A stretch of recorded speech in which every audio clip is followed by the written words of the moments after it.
Global mood माहौल तो ठीक दिख रहा है सर आज सुबह। कल ये जो हल्की फुल्की सुस्ती दिखी है, थोड़ा ऊंचाई से करीब 430 अंक डाउ गिरकर बंद हुआ, ये थोड़ा समझाएं क्या हुआ अमेरिका में? दो चीजें हैं दीप, एक तो ये कि बड़ी बड़ी कंपनियां लगातार नौकरियां घटा रही वहां पर, तो अब थोड़ा रिसेशन का डर बढ़ता हुआ नजर आ रहा है। जो देखिए, ब्याज दरें बढ़ने से कंजम्पशन कम होना हो, महंगाई नीचे आए ना है, नौकरी जाते पक्का आ जाती है। जिसकी नौकरी जाए उससे पता है कि भाई अब मुझे क्या करना है, पैसे कितना बचाना है, कहाँ बचाना है, तो तुरंत प्रभाव से वो लग्जरी वाले खर्चे तो छोड़ दीजिए, एसेंशियल खर्चे जो होते हैं, जो जरूरी होते हैं, उनमें भी कटौती करना शुरू करता है। और यही होता दिख रहा है। अमेजोन बड़े बिजी सीजन के पहले नौकरियां काट रहा है। सोचिए, थैंक्स गिविंग डे है, क्रिसमस है, न्यू ईयर है, उससे पहले अगर आप नौकरियां काट रहे हो तो फिर उसका मतलब आप समझ सकते हो कि किस तरह के हालात हैं। और ये सिर्फ डिटेल कंपनियां नहीं है, IT कंपनियां नहीं है, बल्कि कई सारी बैंक्स और फाइनेंशियल इंस्टीट्यूशंस लगातार पिछले कुछ दिनों में, और नंबर्स जो काट रहे हैं दीप, मतलब 5-5 डिजिट में, ये छोटी बात नहीं है, क्योंकि वहां पर बेरोजगारी के आंकड़े 2.5-3 लाख के आते हैं। अगर 2.5-3 लाख रुपए, 2.5-3 लाख लोग बेरोजगार हैं पूरे अमेरिका में, उसमें से 10-10 हजार एक ही कंपनी कर रही है, तो इससे आपको अंदाजा लगेगा। नहीं तो कई बार ऐसा होता है कि हम 130 करोड़ है तो हमें 10,000 का आंकड़ा बड़ा छोटा लग सकता है, लेकिन ये आंकड़ा छोटा नहीं है, ये काफी बड़ा है। 10,000 नौकरियां कटना छोटी बात नहीं है। सो आई थिंक कहीं जो अमेरिका में जो डर लग रहा है लोगों को, एक तो इस बात को लेकर लग रहा है कि जो नौकरियां तेजी से कट रही है वो कंजम्पशन पर असर डालेगी, इकोनॉमी की ग्रोथ को स्लो करेगी, इसमें कोई डाउट नहीं है। दूसरी चीज, फेड के 2 सदस्यों के बयान अलग अलग विपरीत दिशा में आते दिखे। एक तो बुलार्ड साहब, जो उन्होंने बयान फॉर ए चेंज अच्छे दिए हैं एक बार फिर से। उनका ये कहना था कि शायद आगे में बढ़ोतरी जो हो रही है उसकी स्पीड कम होगी, लेकिन दूसरे भाई साहब, उनका नाम मुझे नहीं पता, म्यूलर, हाँ, मतलब थोड़ा कम, मुश्किल सा नाम है। उनका बिल्कुल विपरीत स्टेटमेंट था। उनका ये कहना था कि अभी दिल्ली बड़ी दूर है और ब्याज दरें आपको बढ़ानी पड़ेगी, तेजी से बढ़ानी पड़ेगी। तो दोनों अलग अलग तरह के स्टेटमेंट्स आए, लेकिन मुझे लगता है जो मूड बिगड़ा है अमेरिकी बाजारों का, वो इस बात को लेकर बिगड़ा है कि जो ले ऑफ्स हो रहे हैं, जो नौकरियां जा रही है, वो थोड़ी सी चिंता की बात है।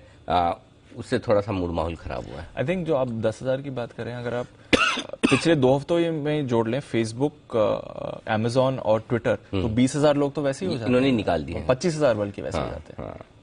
तो वहीं पर सबसे ज्यादा इम्पैक्ट वहीं से आगे जो नंबर्स आएंगे दीप, वो थोड़ी सी मुश्किल भरे हो सकते हैं, इसमें कोई डाउट नहीं है, तो इन पर नजर रखनी है। एक और इंटरेस्टिंग चीज है दीप, वो ये कि बाजार अभी अगले ट्रिगर्स की तलाश कर रहे हैं अमेरिका में।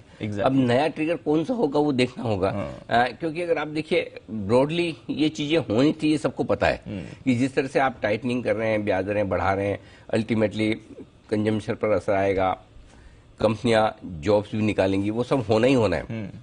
लेकिन इन सब के बीच में 1-2 अच्छी चीजें भी है, और हम क्यों नहीं गिर रहे हैं उसका भी कारण बता दूं, क्योंकि क्यों SGX निफ्टी आपको 60-70 पॉइंट ऊपर दिख रहा है, उसके 2 बड़े कारण हैं। एक तो ऐसे है कि कल पूरे दिन भर अमेरिकी बाजार हरे निशान में ट्रेड करते दिखे। हम जब बंद हुए तो करीबन 125 पॉइंट नीचे थे डाउ फ्यूचर्स, राइट। उसके विपरीत अमेरिकी बाजार पूरे दिन भर हरे निशान में रहे, खाली आखिरी आधे 1 घंटे को छोड़ दें जहां तेज गिरावट आई। उसके बाद अब वापस से डाउ फ्यूचर्स सेंचुरी मार रहे हैं, यानी कि गिरावट कमोबेश उतनी हुई जितना हमें डर था, राइट, उससे ज्यादा नहीं। 210 पॉइंट में से 100 पॉइंट फ्यूचर्स के निकाल लो और 100 पॉइंट तो गिरना ही था, तो कमोबेश आप फ्लैट देख रहे हैं अमेरिकी बाजार को अभी, नेट एक चीज है। दूसरी चीज ये कि आपका डॉलर इंडेक्स अभी भी नीचे बना हुआ है, वहां चिंता की बात नहीं, बॉन्ड यील्ड्स आपके स्टेबल हैं। तीसरा सबसे बड़ा पॉजिटिव हमारे लिए ग्लोबल मार्केट से है, वो है कच्चा तेल। जो कच्चा तेल वापस से $93 के आसपास आया है, 3-3.5% एक दिन में घटा है, ये हमारे लिए अच्छी बात है। अब वो पता नहीं कारण बताने कि भाई कोविड का खतरा फिर से चाइना में बढ़ रहा है, इस वजह से कच्चा तेल घट रहा है।